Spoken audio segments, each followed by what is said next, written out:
In yesterday's video, I discussed the 3 steps to make your goals achievable. Today, we'll discuss the why behind achieving your goals. Stay tuned. And always, if you're enjoying my content, please like, subscribe, and hit the notification bell so you know when I put out a new video, coming to you every day. Hey YouTube, it's your girl, The Real Teddy Talks, educating you daily on entrepreneurship, your hustle and your grind, and building generational wealth. Let's talk goal setting. This will be Goal Setting 101 Part 2. Yesterday, I said that your goals need to be specific, very specific. They need to have a deadline, and they need to come from a place of abundance. But let's talk about the why behind the goal to begin with. Let's start with the phrase, I want to make an extra $25,000 a year. I've said it, family members have said it, my friends have said it. But the question is why? Why do you need an extra $25,000 a year? And you would say to me, well, what's wrong with having more money, right? There's nothing wrong with having more money.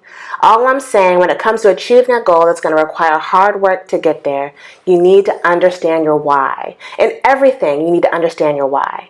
There's a book by Simon Sinek, I hope that's his name, that Start With Why. Great book. I feel like you should read it. Because you have to know that there's something specific that you want, that you need, that's associated with this goal. Because when it gets hard and it gets tough, that's what's going to propel you forward. When you make arbitrary statements like, I want this or I want that, you don't have a reason behind it, as soon as the road gets rough, you're going to stop the car.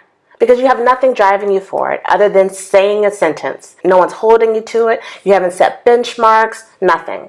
So the goal likely won't be achieved if there's no strong why behind it. And if you do achieve that goal, your feelings are going to just fizzle once it happened because there was nothing inside of you that was driving the completion. So then you get that thing and you're elated for maybe 30 seconds, a minute, and then it all fizzles out and then you're looking for that next high. So let's start with figuring out the why behind your goals. Suppose you say, I want to make another $25,000 every year. But my why is because I want to send my 2 kids to private school, and the tuition at that private school is $10,000 a year. And I want to use the extra $5,000 to fund our annual vacation. Now there's a why. In every moment that you're not working towards that goal, you know that you're not going to achieve your why. So your why and your goal is rooted in something bigger than you just saying it. So then the next question is to ask yourself, well, what if magically you got offered a scholarship for your kids to go to this private school? So they get to go to this school for free. So that's $20,000 you don't have to worry about. Do you still need to make an extra $25,000 a year or just $5,000 a year to fund those vacations? Do you see why your goals need to be rooted with a why? When your goals are rooted in a why, you can help make those decisions. So then you go back to the original question. Well, what's wrong with making more money? And there's nothing wrong with making more money.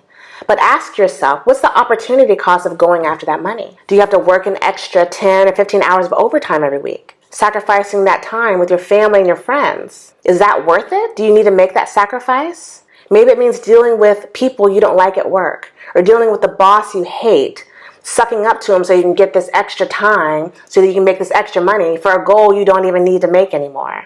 Does it mean trying to shoot for a promotion that they're going to announce in 3 or 6 months after you finish some huge project that you're putting in 20 extra hours a week for, only to reach the deadline and the end date where you did a great job, but your boss says, yeah, Bob, not this year, maybe next year.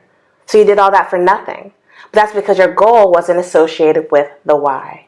When you come from a place of abundance, saying I have everything I need, then you just need to reach these specific goals for specific reasons. Once the reason changes, the goal needs to change. Then you're not fighting yourself and fighting your environment and fighting your wants and your desires to achieve something that you really don't even know why you want to achieve in the first place. I'm not trying to make you feel bad about wanting more. I want more. I want a lot more. But all of my wants and my desires are rooted in an actual tangible goal that has deadlines, specificity, abundance, why and how behind it. Some people say they want a bigger house or a house with more bedrooms. Then you ask why. The answer would be, oh, I want a room for each of my kids and I want a guest room. As being military, moving around often, I always have and want guest rooms, plural. But then at the end of every assignment, I ask myself, who came to visit me? The same people come to visit me. My sister and my dad. That's it. Nobody else comes to visit us. My husband's family doesn't come visit us. We don't need guest rooms. We could actually just repurpose one of the kids' rooms as a guest room for that time. Because you add on an extra bedroom, how much is that to the purchase price?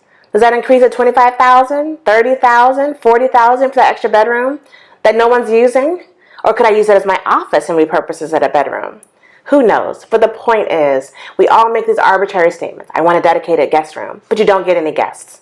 So then you don't want a dedicated guest room. You want a workout room. You want an office. You want a playroom for your kids. Don't call it a guest room. You see why we have to understand the stories we tell ourselves and the lies we tell ourselves. Get down to your why and achieve your goals. Reach your exponential greatness by investing in yourself 1% a day and have phenomenal results at the end of the year. This is The Real Teddy Talks, signing off.